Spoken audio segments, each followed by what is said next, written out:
How's it hanging, YouTube? It's Peter here, your Ginger Jolly Geek. Welcome back to Triple G Comics. Once again, I'm joined by my good friend Efrin from Passpoint One Comics. How are you doing, Efrin? I'm doing really good, Peter. About yourself? Not so bad, mate. Not so bad. Really excited about this. We're continuing on with our series of costly keys. We've already looked at X-Men books and Avengers books, I think it was the last time. Yeah, didn't we look at Fantastic Four? Or was that another part of a series? I don't think we've done Fantastic Four yet. I'm getting confused. Yeah. But we've looked at a few, so please go back and check out those videos because it's interesting stuff, and I think we're quite often get a bit of a surprise by some of the prices. Yep. Now, I've had a little look ahead, Efren, as to this one that we're doing, the costly keys associated with Batman.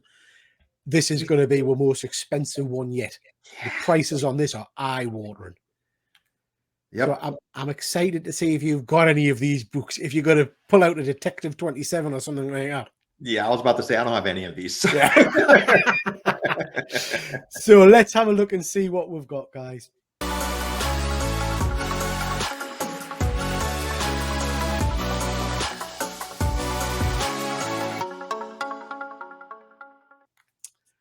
So, as mentioned, this is Costly Keys. This month, we're going to be focusing on Batman. This list, as usual, is provided by our good friends over at Zap-Kapow which is a tremendous site and a tremendous resource for comic book collectors. So please do go and check them out and have a look at what they offer. So, Efren, Batman. Are you a big Batman fan? Yeah, I'm a big Batman fan of the animated series, this one here, and the movies, but collecting, no. I just, like I said, when we were growing up, we were Marvel men, so. But I do have some Batman comic books. Yeah, so I've got, I think much like yourself, Efren, I'm a big fan of the movies, big fan of the cartoon series. Yes. I've got a lot of the collected stories, some of the classics, that Dark Knight Returns and all that kind of jazz. Yeah. Court of Owls I've picked up recently, but I don't read the books regularly. That said, I think he is a tremendous character. I think he's one of the biggest characters out there, isn't it? Everybody knows who Batman is. We've already kind of touched on another video on Batman movies. Who's your favorite Batman, do you think?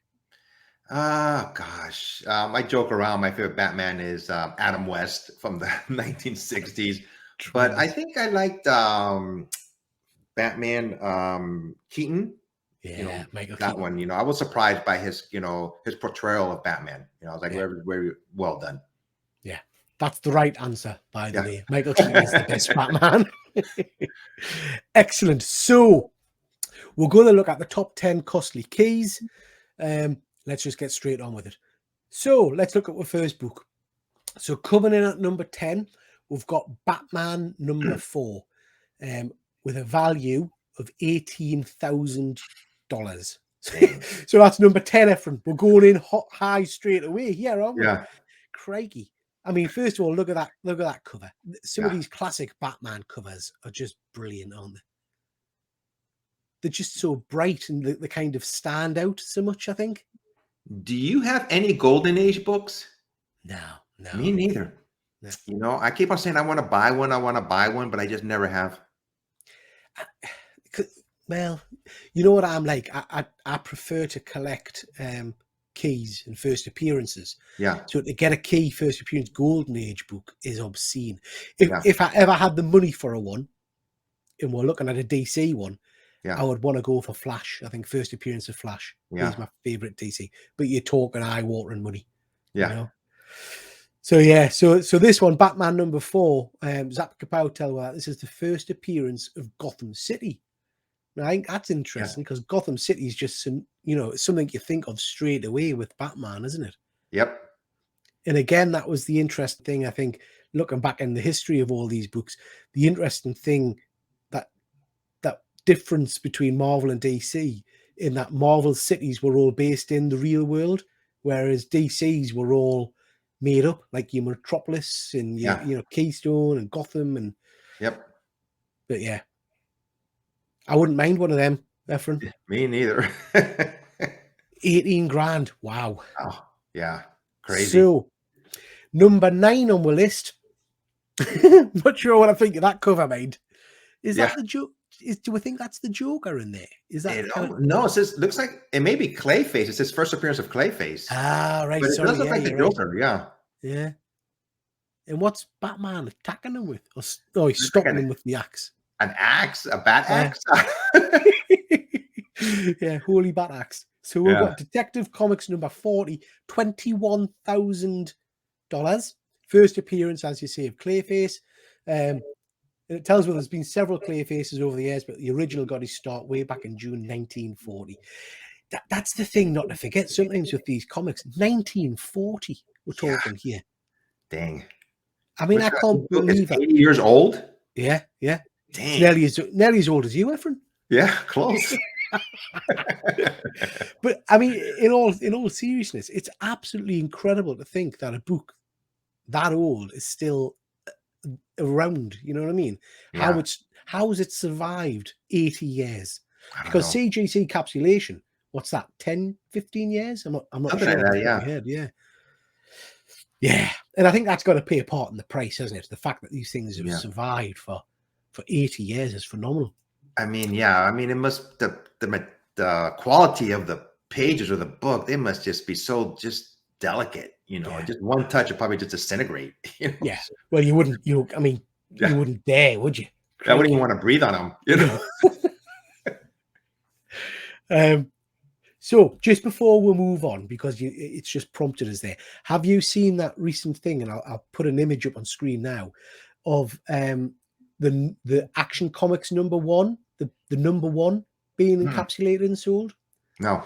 So someone's getting from the top corner where it says #3, the #1 off an Action Comics #1. Mm-hmm. And it's like a size of a postage stamp cut out from the book. And it's been graded or encapsulated as a piece of Action Comics 1. And it's sold online in an auction for $7,000. So wait a minute. Yeah, work that one. What book is it actually then? It's Action Comics #1. It's so that's the first appearance of Superman, yeah? Okay. So it's the first appearance of Superman. Uh-huh. But it's obviously been destroyed at some point. But someone's got a section of the cover, which is just the #1. It says #1. That's it. And they've put it in a slab. Just that little #1? Yeah. And it's sold for $7,000? Yeah. Oh my God. I wouldn't buy that. Even if I had $7,000, nah. Crazy. But I guess, again, the nostalgia, they're now saying they've got a piece of Action Comics #1, first appearance of Superman. Yeah. I don't think I would be buying that. Me neither. No. So, number 8 on the costly keys, we've got Batman #3 for $24,000. And this is the first appearance of Catwoman Selina Kyle. So, interestingly, this is the first appearance of her in costume, I guess. But it says Selina Kyle made that appearance a couple of issues earlier. But Catwoman, another major character. And again, a bit like we were talking about earlier, this is a character now that's been around since 1940. How do you make new stories about someone who's been around for 80 odd years? Yeah. I mean, these creators or these writers, writers change obviously from time to time. They have to come up with new storylines. I wonder if they go back and going, why don't we do this? I go, wait a minute, it's been done again. It's been done before. Yeah. Well, as you know, Efrin, we do me and some of my YouTube colleagues do a show called What If, where we reinvent things like we've done Batman, for example. And it's incredible when you start thinking, I've got a great idea, and you Google, it's been done. Everything's been done, So it's really hard, I think, to find fresh new ideas for these things. I mean, that's a striking cover as well, isn't it? That's your classic 60s TV series intro with them running towards you there. Yep. And a black cover as well. So I can't imagine there's many of them knocking around. So, there we are. Number 7 on the list. We've got Detective Comics 1937, issue number 168, $34,000. And it's the first appearance of the Red Hood, the Joker. Now, I don't know, having never read any reprints of this issue, I don't know if he actually appears as the Joker in it or if it's just the Red Hood. I never knew the Red Hood was a Joker. Yeah, I think if I know my Batman history, and it's changed many times, hasn't it? I think one of the theories is he started off as the Red Hood, and that's when he fell into the chemicals, I think. And then the mantle was picked up by Jason Todd more recently, wasn't it? Yes. Yeah. Wow. First appearance of the Red Hood.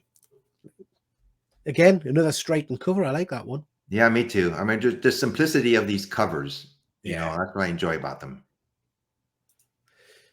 Yeah, I like this one. So, number 6, Detective Comics, again from 1937, number 140. $43,000. Wow. I think when we looked at our X-Men, there wasn't many more than $43,000.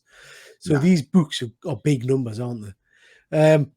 So this is the first appearance of the Riddler, Edward Nygma, one of the holy trinity of Batman villains, the other two being Joker and Penguin, being a fan favourite and thorn on Batman's side since he first showed up all those years ago. Yeah, I'm surprised. I thought Riddler would have come out earlier. This is number 140. Yeah. I thought it would have came out like, when Joker came out. I didn't know, it was at number 140. But still, it came out in 1937. I went, dang, man. Yeah. Crazy. I mean, amazing. Yeah. And I do like what did you think of the Riddler's portrayal in the Batman movie? I didn't like it. Yeah. I just, I enjoyed the movie. I know we talked about it. I was more expecting him to be something like this, riddle me this or something like that, but he was just sadistic. Yeah. But I mean, they didn't even use his name Edward Nygma, did they? No. It was a bit of an interesting one, I thought. Yeah.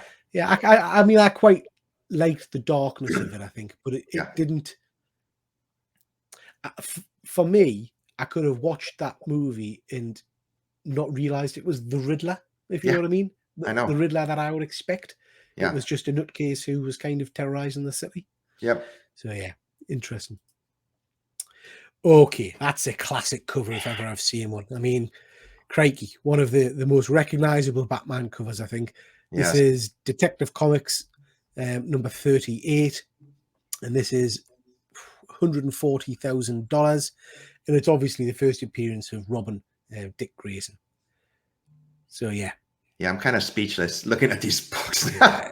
And the price, these pricing that is going up now is going to go higher and higher. We're only at number 5. I mean, these are the prices where I have to sell my house. Yeah. I mean, just eye watering numbers we're looking at here. Favorite Robin? Have you got a favorite Robin? I'll ask you the same question. Let me see. Favorite Robin? I think it would have to be Todd, the Red Hood. Jason Todd, Red Hood. Yeah, just his anguish and what he's been through. When there was a big vote whether to kill him off or not, and then he came back as Red Hood. And I think he's always looked up to Batman, but at the same time, he hates him. Yeah, absolutely. Yeah, I've always been I'm saying my favorite Robin. I don't know if I would say Dick Grayson's my favorite Robin. I like him as Nightwing. I liked that whole journey, and I liked all of that side of things. I don't think I read much of him as Robin. So if I was saying my favorite Robin, it would probably be Tim Drake, I think. Yeah. I just like the intelligence of him, and I like the bow staff and all that kind of jazz. But Dick Grayson's my favorite in terms of where they've gone with the storyline and whatnot. Yep. So number 4, we've got Detective Comics number 29. And this is got a value of $245,000. It's the first appearance of Dr. Death. Who the hell is Dr. Death? I've never even know. You probably guessed Batman's oldest foe is someone like the Joker, Penguin, or Riddler. No, it's the mad scientist Dr. Death. Never heard of him. I wonder how many appearances he made after this. Yeah.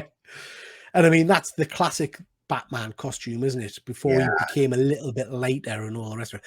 And I seem to remember those very early first issues. I may have read a reprint of this, but I think he carried a gun. Because I seem to remember one, and I don't know if it's this issue or not, where at the end, the baddie's revealed to be a vampire, and he shoots him with a silver bullet. And he wears yellow gloves, as you can see on the cover there. Oh, yeah. But I do like the cape in these early issues. I like the kind of the proper spread out bat wings kind of thing, you know. That's pretty cool, I think. Yeah, that his bat wings look like a bat. Yeah. You know, Yeah. it looks awesome. Be interested. Drop a comment below for anybody watching if you know who Dr. Death is, or if you have read anything with Dr. Death in it, because I've got no idea who he is. I have no idea. He almost looks like, look at his ears. It almost looks like Spock ears. Yeah. I wonder if this guy is the vampire I'm thinking of and he dies at the end of this issue. Anyway, interesting. Grant Morrison or someone like that will probably revive him in a few years and do some kind of bonkers story with him. Yeah. So, number 3, we're getting into the big numbers here. Wow, look at that cover. So, this is Detective Comics number 31 from the summer of 39. Absolutely stunning cover. Again, a classic cover. Again, Batman looking more supernatural in appearance than he does in the later Batman issues, I guess. And this is the first appearance of the Monk, Judith Madison, the Batarang, the Bat Gyro, and the Bat Plane. Yeah. But yeah, I mean, that cover's a classic, isn't it? Yeah, classic cover, man. Just like the way the moon in the background and just Batman overlooking everything, and like he has everything under control. You know, they're very much, I think, early, excuse me, very much early on went for a kind of a gothic vampire kind of look to the covers, didn't they? But again, this one's about the Monk. Never heard of him. Yeah, me neither. Come and gone here. I mean, villains. So. Yeah. I won't be rushing out to spend $375,000 on the first appearance of the Monk. I don't think. But a stunning cover by Bob Kane. 10 cents, these books. These damn books cost 10 cents when they came out. That's like crazy. Oh my gosh. That's really interesting, isn't it? Looking at this. So this is obviously Batman number 1. Yeah. From 1940. But just looking at the difference in a couple of years from, that's September 39, you've got that dark kind of gothic looking Batman. And then all of a sudden we jump to the grey kind of, it's interesting, isn't it? The switch in the character. But this is obviously Batman 1 from 1940. Oh, look at that. Yeah. $1,300,000. There you are. First appearance of the Joker and Selina Kyle. Yeah. So there we are. So that's your mega grail, or one of your mega grails there, isn't it? If you're a Batman collector. Yeah. First appearance of Batman and the first appearance of Catwoman's alter ego, Selina Kyle. Yeah, man. I was like, look at this, a classic cover. I would, if you could get this book and it was yours, but you would have to give up all your other comic books, would you do it? Yes, because my comics aren't worth $1,300,000. I would do it in a heartbeat. I got one comic book. That's it. Yeah. Look. But again, I mean, looking at that cover, it's one of those striking covers. Yeah. But it's a bright yellow cover, so I can't imagine there's many of them knocking around, Efrin, that have survived. Tremendous. And of course, in the number 1 slot is going to be the first appearance of Batman, which is Detective Comics 27, with that absolutely iconic cover with the bat looking like a bat, looking tremendous. 10 cents, that one, May 1939. This is phenomenal, isn't it? Yeah. And that's obviously the first appearance of Batman, Bruce Wayne, Commissioner Gordon, one of the biggest grails in all of comic book collecting. $2,200,000. Absolutely incredible. Yeah. Okie dokie, guys. Some big books there, Efrin. Some big eye-watering money books as well. Yeah. That is our Zap-Kapow Comics top 10 costly Batman books. Please go and check out Please go and check out Zap-Kapow Comics. A tremendous site, a great resource for comic book readers. And that's for Costly Keys. So, Efrin, have you got any books on that list? Because the last time you pulled out some big books, have you got any comics on that list? No, not even close. Like, you're not sitting on a Detective Comics 27 anywhere or anything like that. I keep it a secret, but no. No, I absolutely haven't. I think, previously when we've done these top 10 lists, if I'm thinking about X-Men and Avengers, there were books in those top 10 lists I think we both had. Yes. So we're reachable. The books we've just looked at are not reachable for most people, I wouldn't have thought. Some phenomenal prices there. But you're talking, like we've said, books that are, 80 odd years old. Yeah. Tremendous. Okay, Efrin, before we go, have you got anything coming up on your channel you want to mention? I'm gonna do another unboxing. My books finally came in from CBCS. I have like about 17 of them. I'm gonna do that in the next couple of days. In San Diego, they have the San Diego Comic-Con Museum. Right. It's in Balboa Park. I'm gonna plan to go there in a couple of weeks and hopefully, just tape inside of it, see how it is. I know it's still in construction. It was delayed because of COVID. But it's in Balboa Park, and I plan to do that video in about 2 or 3 weeks. Tremendous. That'll be interesting. Yeah. So on my channel, I've got my usual unboxings and videos. I do twice a week, Wednesdays and a Sunday. And we've also got some live shows coming up. So check out our What If series and we're Boys with Toys. And we're also going to be doing a review of Moon Knight each week. So check those out. Yeah. Okie dokie, guys. Thank you very much as usual, Efrin. Always a pleasure talking to you. Always a joy to talk to someone who's passionate about comics like I am. Yep. So thank you very much for your time, mate. My pleasure. And we'll catch you next time. So see you later, everybody. Bye. Catch you later.